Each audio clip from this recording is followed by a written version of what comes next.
கர்த்தருடைய பரிசுத்த நாமத்திற்கு மகிமை உண்டாவதாக.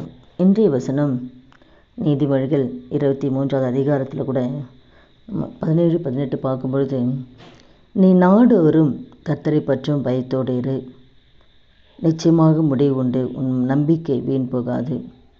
இதனால் கூட இந்த வார்த்தை கேட்குற ஒவ்வொருத்தர் வாழ்க்கையிலும் ஒவ்வொரு நாளுமே கர்த்தருக்கு பயப்படுகிற பயம் நம்முடைய வாழ்க்கையில் இருக்கணும். நாடோறும் ஒவ்வொரு நாளும் கர்த்தருக்கு பயந்து இருக்கணும். கர்த்தரை பற்றும் அந்த பயத்தோடு இருக்கும் பொழுது நம்முடைய வாழ்க்கையில் எந்தெந்த காரியத்தை நம்ம எதிர்பார்த்து கொண்டு இருக்கிறோமோ அந்த காரியத்துக்கு ஒரு முடிவு ஆண்டவர் கொடுப்பார். நிச்சயமாக முடிவு உண்டு, உன் நம்பிக்கை வீண் போகாது.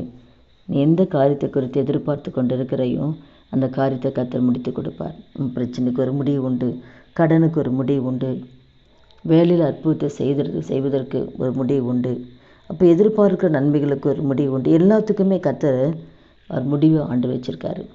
உன் நம்பிக்கை வீண் போகாது. நிச்சயமாக நீ நம்பியிருக்க அந்த நம்பிக்கை உன்னை வெட்கப்படுத்தாது. நீ ஆண்டவர் மேலே நம்பிக்கை வச்சுருக்கனால நிச்சயமாக கர்த்தர் உன் வாழ்க்கையில் தேவன் அற்புதத்தை தேவன் செய்வார். அப்போ நிச்சயமாக முடிவு உண்டு, உன் நம்பிக்கை வீண் போகாது. ஏன்னா நீங்கள் நினைக்கலாம், இத்தனை மாதங்கள் ஆயிடுச்சு, இத்தனை வருஷங்கள் ஆயிடுச்சு. ஆனால் கர்த்தர் ஏற்ற நேரத்தில் கர்த்தர் உங்கள் வாழ்க்கையில் தேவன் அற்புதங்களை கர்த்தர் செய்வார். ஆனால் நம்ம ஒவ்வொரு நாளும் ஆண்டவருக்கு பயப்படுகிற பயத்தோடு கூட நம்ம நடக்கும்போது கர்த்தரத்தில் அன்புக்குறவர்களுக்கு சகலமும் நன்மைக்கு ஏதோ தான் நடக்கும். நம்ம ஆண்டவரை நேசிக்கிறோமா, நம்ம வாழ்க்கையில் நடக்கிற எல்லாமே நன்மைக்கு தான். அதனால் நீங்கள் எந்த பாதையில் போனாலும் சோர்ந்து போகாதீங்க.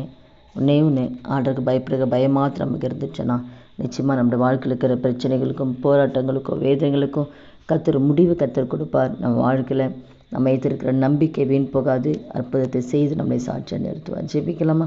துதிகள் மத்தியில் வாசம் செய்ய நல்ல தகப்பனே, இயேசு கிறிஸ்து நாமத்தில் நம்முடைய சமூகத்தில் வருகிறோம். இந்த வார்த்தை கேட்குற ஒவ்வொருத்தர் வாழ்க்கையிலே ஆண்டவரே, ஒவ்வொரு நாளும் ஆண்டவரே, அப்போ அவனுக்கு பயப்படக்கூடிய பயத்தை கர்த்தரே ஒவ்வொருவருக்கு கர்த்தர் கொடுத்த ஆண்டவரே, எதிர்பார்க்கிற நன்மைகள், எதிர்பார்க்கிற ஆண்டவரே விடுதலைகள், சுகங்கள், ஆண்டவரே எல்லா காரியத்தை எதிர்பார்க்கிறவர்கள் எல்லாவற்றுக்கும் ஒரு முடிவை கர்த்தர் கொடுத்து அவர் வைத்திருக்கிற அந்த நம்பிக்கை ஆண்டவர் வீண் போகாதபடிக்கு கர்த்தாவே அப்போ அவன் பெரிய காரில் கர்த்தர் செய்து நாமத்தை மையப்படுத்துங்கப்பா. அப்படி நீங்கள் செய்ய போகிறீங்க, அதுக்காக நமக்கு நன்றி செலுத்துகிறோம்.